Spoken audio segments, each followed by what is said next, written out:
వర్గీకరణ జరిగిన సందర్భంగా మంత్రి దామోదర్ రాజనరసింహను సంగారెడ్డి జిల్లా మన్నే ఆత్మీయ బంధువులు కలవడం జరిగింది. ఈ సందర్భంగా పలువురు మాట్లాడుతూ మంత్రి మీ మన్నే కులం అందరూ మంచి ఉన్నత స్థాయిలో ఉండాలని అన్నారని, అలాగే త్వరలో నోటిఫికేషన్లు రానున్నాయని, మీ మన్నే కులానికి ప్రత్యేకంగా యువకులకు కోచింగ్ ఏర్పాటు చేస్తానని, అలాగే మీరు ఉన్నత స్థాయి చేరుకోవాలని, మీ జాతిని వృద్ధి చేసుకోండి అని మన్నే వర్గీయులకు తెలియజేయడం జరిగిందని తెలిపారు. ఈ కార్యక్రమంలో మన్నే సుధాకర్, సాయిబాబా, యాదగిరి, శంకర్, నాగభూషణం, నారాయణ, వెంకట్, శ్రీనివాస్, బుదయ్య, శివ, రంగయ్య, గోవర్ధన్, బాలబాద్రి, నాగరత్నం, బాలరాజు, ఈశ్వర్ మన్నే, రాజేందర్, రాజశేఖర్, సుధాకర్ తదితరులు పాల్గొన్నారు. అపాయింట్మెంట్ ఇస్తే తొందరగా వెళ్ళవలసి ఉంటుంది. ఆల్రెడీ మన యుద్ధం స్టార్ట్ అయింది.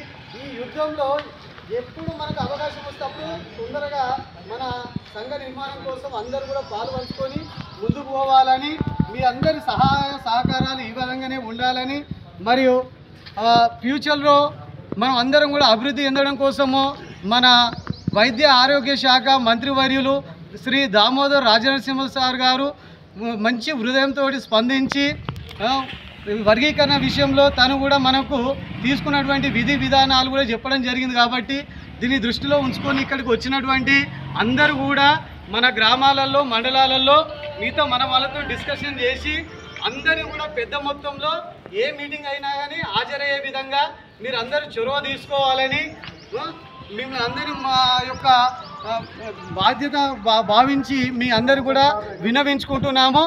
మీరు అందరూ కూడా మన మన్నే కుల సంఘ నిర్మాణంలో సైనిక పాత్ర పోషిస్తూ పెద్దన పాత్ర పోషిస్తూ మీ సేవలు కూడా మన వాళ్ళు చాలామంది తెలియక బయటకు రావట్లేదు. వాళ్ళందరినీ కూడా బయట తీసుకోవాల్సినటువంటి బాధ్యత ఇక్కడికి వచ్చినటువంటి ప్రతి ఒక్క మన్నే బంధు ఇంత అర్జెంటుగా మరియు 8 గంటలకే అని అంటే వాళ్ళు కామారెడ్డి నుంచి వచ్చారంటే ఎన్ని గంటలకు వాళ్ళు లేచి ఉంటారు? ఉదయం 4 గంటలకు లేచి ఉంటారు. ఈ టైంకి వచ్చి ఇంతమందితోటి మనకు ప్రోగ్రామ్ సక్సెస్ చేసినందుకు మరియు సారు మన ఆరోగ్య శాఖ మంత్రి గారు క్లుప్తంగా చెప్పారు.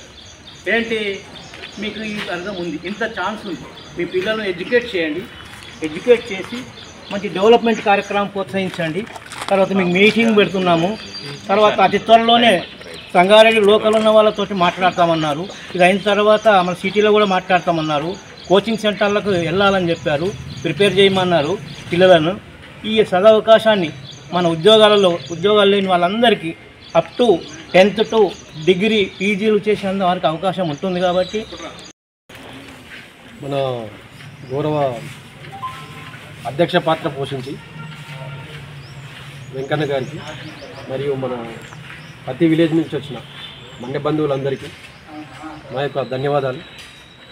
ఒక్క మాట చెప్పి సార్తో అపాయింట్మెంట్ తీసుకొని మన కోసం టైం స్పెండ్ చేసి ఒక మాట చెప్పగానే పొద్దున 8:30 వరకు ఇంతమంది మన్నే సోదరులు మనం అందుబాటులో ఉండి కలుసుకున్నామంటే మన మన్నే వీర్ల ఐక్యత స్టార్ట్ అయిందని శుభసూచకం.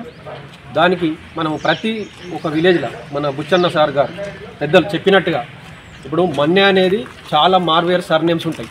అది మున్నూరు కాపులు ఉంటుంది, మాల దాంట్లో ఉంటుంది, మాదిగల దాంట్లో ఉంటుంది, గౌడ్స్ దాంట్లో ఉంటుంది, అన్ని దాంట్లో పాల్గొన్నా. అయితే నేను పనిచేసే దగ్గర మన్నే వాళ్ళు మాల కులస్తులు ఉండే, నేను అక్కడ మాలని ఫిల్ చేసిన వాళ్ళు చెప్పారు. కానీ అదే నా సొంత గ్రామానికి వచ్చేసరికి ఏంటంటే అక్కడ ఉన్న కులగన్న చేసే సెక్రటరీ వాళ్ళకి అవగాహన లేకుండా మాలాన్ని పెట్టేసారు ఆటోమేటిక్గా.